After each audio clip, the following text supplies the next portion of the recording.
All right, what's good, YouTube? This is Boxingwave, and we're back with another fight breakdown. This weekend is going to be the day of reckoning. It's going to finally be here. We're 2 days away, and I will be covering the entire card on Saturday. So definitely, if you haven't already, subscribe to the channel and tune in for Saturday. I will be here 11 a.m. Eastern. I'm going to cover all of the fights on the entire card. It will definitely be my longest live commentary video ever, but we got to get through it, man. This is gonna be my first breakdown. I actually had to re-record this one because the other one I was having some mic issues. So again, we're just gonna go down a list. I have the rest of the night. I'm gonna start out with this. It's obviously not gonna be as long as most of my breakdowns. I'm gonna try to make this as quick as possible, and then we're gonna go to the next fight in order of the way they have it for the event. So after this, I'm gonna do Parker and Deontay Wilder, and then Bivol, and then we're going to go down the list of all of the fights on this card, or at least as many as I could. All right. So real quick, Anthony Joshua been pretty active this past year and a half or so. Okay, he's 34 years old now. Former two-time unified champion in heavyweight division. He lost to Usyk last summer, okay, in the rematch, and since then he's had 2 fights earlier this year. All right, this will be his 3rd fight for this year, so he's been pretty active. Slightly taller than Otto Wallin, has 66. He's listed as 6'6", and he has a slightly longer reach as well. All right, and at this point, AJ is at the point in his career. Of course, he's trying to get another title fight. That's what he's gunning for. And everybody wants him to fight Deontay Wilder, like myself. That's the fight I really want to see more than anything. I would love to see a Tyson Fury fight as well. Even if Fury loses to Usyk, I still want to see the fight. You know what I mean? I've said this countless times. These guys are at the end of their generation. And whatever fights that are left, I would still like to see. And I'm talking about Usyk, Fury, Wilder, and AJ. Mainly those 4 who hasn't fought each other yet in that generation should fight. I would like them to fight so we can have some closure on this generation of heavyweights. But his opponent, Otto Wallin, slightly, maybe about half an inch shorter, about 6'5" or so. Slightly lower reach, same age, 33 years old. I believe they fought once or twice in the amateurs. I think Joshua beat him twice in the amateurs. These guys have been sparring partners, so they're kind of familiar with each other. And Wallin has been very busy. He's been very active throughout the whole pandemic. Okay, he is well known because of his fight with Tyson Fury. He was kind of unknown before that.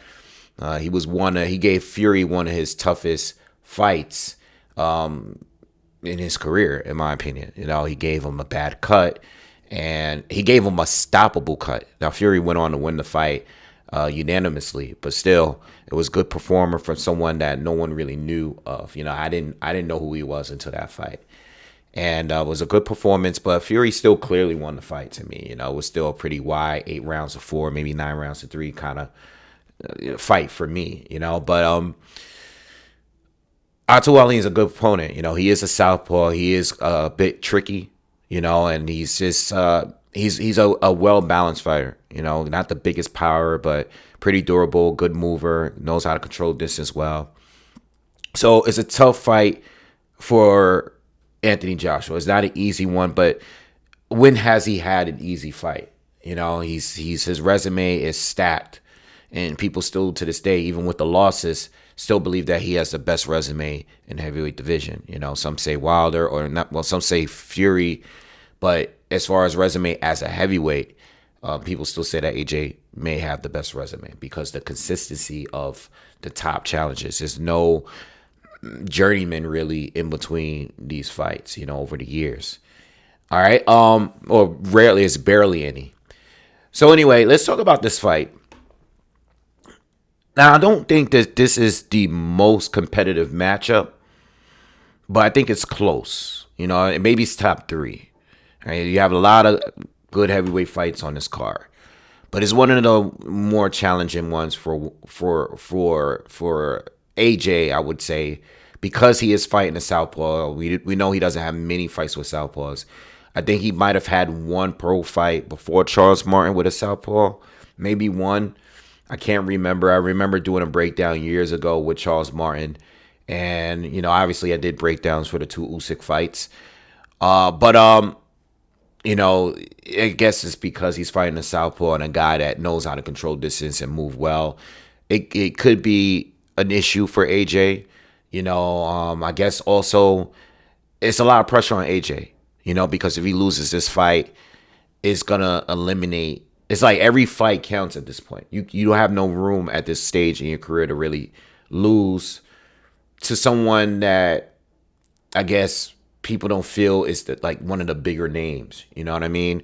It's not Joyce. It's not Zhang. It's not Fury, obviously, or Deontay Wilder.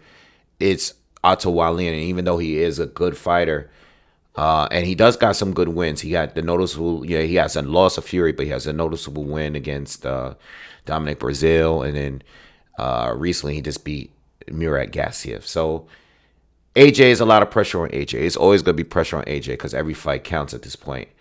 And if he were to lose this fight here, it's going to derail the Wilder fight, unless Wilder loses as well or something like that. It's going to derail the opportunity for a lot of other fights because, AJ is a pretty heavy favorite to win this fight, and he should win the fight. All right. So when I think of the matchup, AJ. Oh, let me speak on Otto Wallin first. Being a southpaw, Swedish southpaw, not the biggest power, but pretty durable. He's been in there with some punchers. He's taken some hits. Hasn't gone down. So he's a durable fighter. He moves pretty well for a heavyweight. Can fight, aggressively. We saw that in the Fury fight, coming forward. And we seen him fight on the back foot. And having guys like Brazil and Murat Gassiev running into traps, you know what I mean? And he's also a pretty good defender. He's not bad. He has pretty solid defense for the most part. Again, guys has a good jab, all about distance. He's not really an inside fighter, but he knows how to control distance well, and he does have a good jab. He has decent timing. He has a good straight left hand. He has a sneaky uppercut that was something that I noticed when I was doing a little field study when he landed an uppercut against Gassiev in one of those rounds. He was able, I think he landed the uppercut and then hurt him with a hook. It was a right hook with his lead hand. And he's tricky. Again, this is the heavyweight division. And even though he doesn't has like a ton of knockouts, he's tricky. You know what I mean? And he's still a heavyweight at the end of the day. He has a decent gas take, but not on the level of Usyk. You know what I mean? He's gonna slow down. I've seen him slow down a little bit against Gassiev, Fury, and Brazil. Brazil, I think, won maybe the last 3 or 4 rounds in that fight. All right.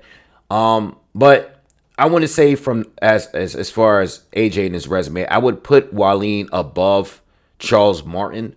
I know Charles Martin is probably a bigger puncher between the two, and Charles has been in more exciting fights. But I think skill-wise, I would give the edge to Otto Wallin. Like, I would put Wallin above Charles, but below, or at least a couple of notches below Usyk. And there's not even real, like, heavy weaknesses with Otto Wallin. He's a good balanced fighter. He's a fighter that you don't really want to fight. I mean, ask Dillian White. Like, if you're a fight away from a big fight, most guys will probably avoid him. Because if you can't knock him out, you're gonna have an issue beating him on the scorecards. Like, even if he doesn't knock you out, that is the way I would describe Otto Wallin. I don't know if he's top 10, but he's definitely top 20 in the heavyweight division. And he would be an issue for a lot of other fighters, guys that's probably ranked above him. If you can't knock him out, it's gonna be difficult to beat him on the scorecards. You have to punish him. You have to definitely outwork him. Tyson Fury, definitely one of the elites. He obviously beat him But when it came to Brazil let at least 8 rounds or so go before he started to get some momentum there. And same with Gassiev, he gave a lot of rounds away, you know. But overall, well balanced fighter, not dangerous per se, but tough to beat on the cards, right? And then you have Anthony Joshua. I mean, big, strong puncher, power in both hands. Another balanced fighter, very technical, decent defender. Doesn't have the greatest defense. Doesn't move his head that well. It's like AJ is completely balanced. I think with everybody, I guess the criticism of AJ is really probably mental, because there's certain periods in the fights that he doesn't look like he's all the way there, leading into fights, after fights. I think the whole mental aspect thing is what everybody is critical on him for. You know what I mean? But then again, I do think that sometimes people overdo it. I know there's things that he said and maybe post-fight reactions that he's had in interviews and stuff like that where it makes people think that AJ is not all the way there. I think, me personally, I think what it is that AJ had this character where he was like always politically correct. And I don't think that's who AJ is. I think AJ is showing us more of who he is right now. I think he's showing a lot more emotion instead of just holding it all in. And I think that's what happens with all the ridicule you get for losing to Andy Ruiz and stuff. I think he's more willing to say how he feels instead of being like so like marketable as far as just keeping a clean slate and having all these, I don't know. Just, I think now AJ is being who he is. But one thing I will question is whether he still has the killer instinct. That's the one thing I question. All the other stuff I don't care for. I think it's more about the killer instinct thing. I think that there was a point where AJ chose violence in every single fight. And I think he made a decision to choose to be a better boxer. He wanted to, I think going into the Usyk, he went into this role and wanted to be like this more overly technical fighter. And I think he needs to find a balance between the two where he can be a killer but be this technical guy, and I think he needs to learn when to turn it off because every opponent is different and you need to be in position or you need to have the game plan for each specific fighter that you face. Also changing again, all these different coaches in the last few years, he switched to Robert Garcia, he switched to Derek James, and then now he's with Ben Davison, and it's been a lot of changes over the last few years. I know he says he's just trying to learn more.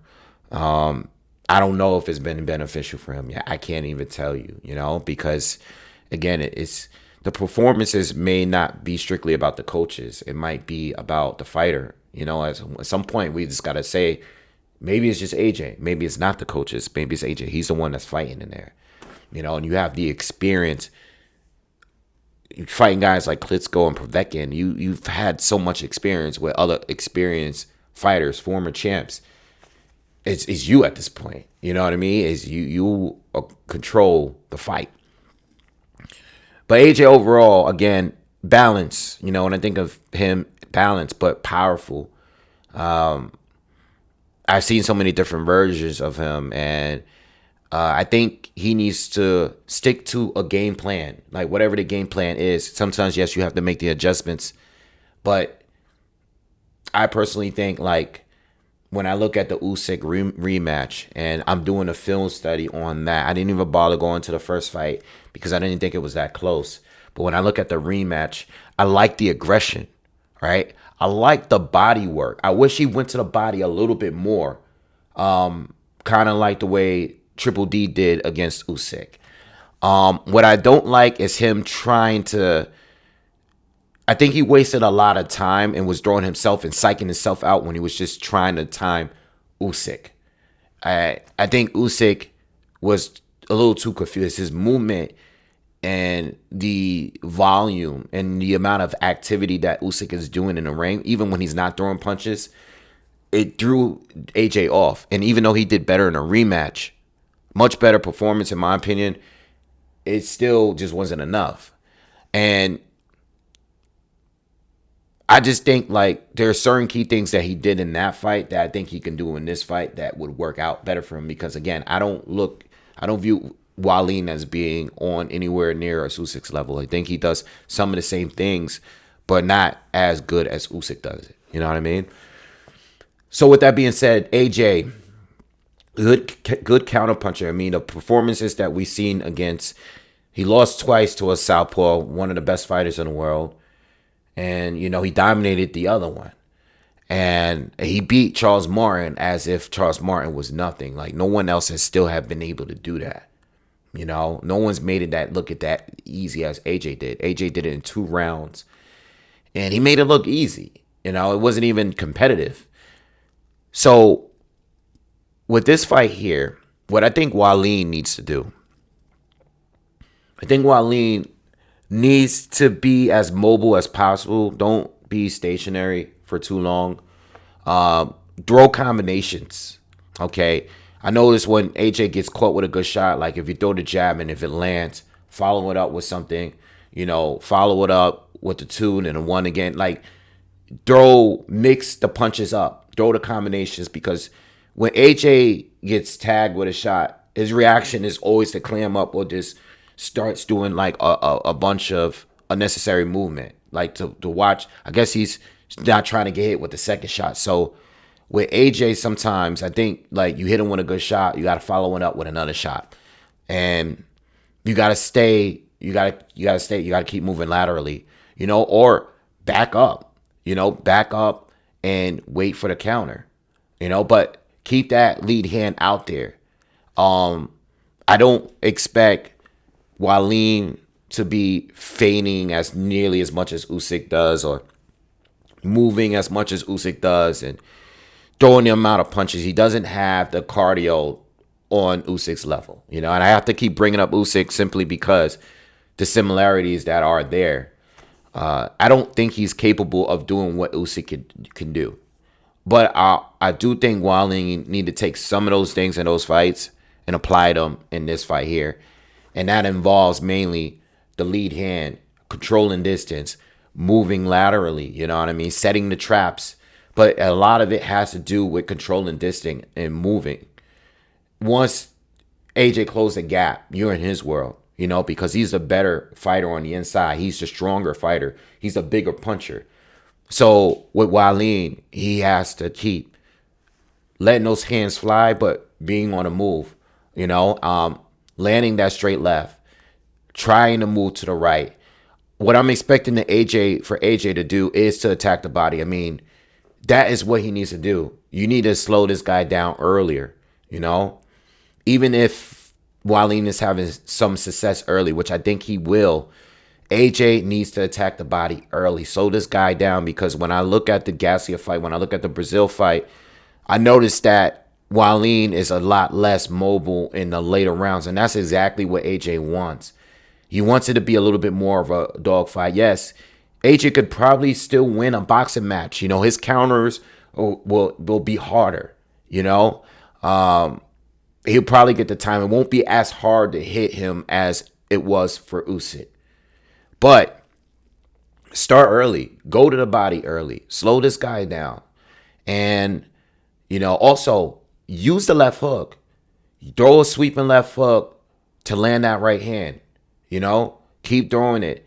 This guy is going to be probably moving to the left. He's going to move to his right sometimes, but when he's moving to his left, when he's moving to his right, being the southpaw, trying to stay away from that right hand, throw that left hook and follow it up with the straight right, you know, and just keep going to the body. And then once this guy becomes more stationary, start doing work on the inside. Start making it a dog fight. And I think that's what AJ needs in this fight. You know, I don't know what to expect from Ben Davison here, because again, it's a completely different style from Robert to Derrick James to they're different coaches. They're all different. I don't know what to really expect here from AJ, but as far as coaching is concerned, but I think AJ needs to box early and need to be brutal late. That should be the game plan, and I'm picking him to win this fight and even by late stoppage because of this. I think at some point this fight is going to turn into a dog fight and AJ is going to be the bigger, the stronger guy. And I just don't think Wallin is going to have the cardio to match him in these later rounds. You know what I mean? I think AJ is going to take over and let his hands go and turn it into a war. Pace yourself early, box, counter. They're both going to be looking to counter. They're going to be pointing to, and that's another thing for AJ. AJ shouldn't struggle too much if he doesn't just follow him around the entire time. Try to keep the fight in the middle of the ring, instead of the ring, especially early on. You walk him down later when he gasses out. And I think that's exactly what's going to happen in this fight. And this is why I'm picking him to win, possibly by stoppage in a later rounds, I can see it, for the bettors and the gamblers. I think the stoppage bet is 50-50, because AJ, with the stoppages, I don't really know. Yes, he's capable of getting a stoppage here, but he doesn't always get the stoppages, you know what I mean? And we're talking about a guy that's never been down. He's never been stopped. He's been in there with punchers already, and he's been able to survive them. I think AJ stylistically for Wallin is going to bring a lot more intensity than Fury did, Brazil and Gassiev. I think he has a lot more to offer than those last two big wins for Wallin. Not sure if he has more to offer than Fury, but stylistically, I think he's more dangerous because Fury, again, at that time, Fury is more relying on boxing and just outscoring you and not really being heavy and trying to get the knockout. It wasn't until after that fight, going into the Wilder rematch, where Fury changed his style. So I think AJ should win this fight, and I'm not expecting an upset. An upset would be huge. It would really be an upset. Wallin is good, and he's sneaky, but AJ, with his experience, should win this fight in great fashion. All right, he should look very impressive for this fight. All right, so that is my prediction for this fight. I have AJ winning by 9 to 10 round stoppage. All right, that is my prediction. It'll probably be no earlier than the ninth, in my opinion. So let me know what you guys think in the comments. Please like the video, subscribe to the channel. I will be here Saturday, and look out for more predictions. I'm gonna go straight to the next one. Hopefully I could get 3 in by today. All right, so check me out. I'm out. Peace.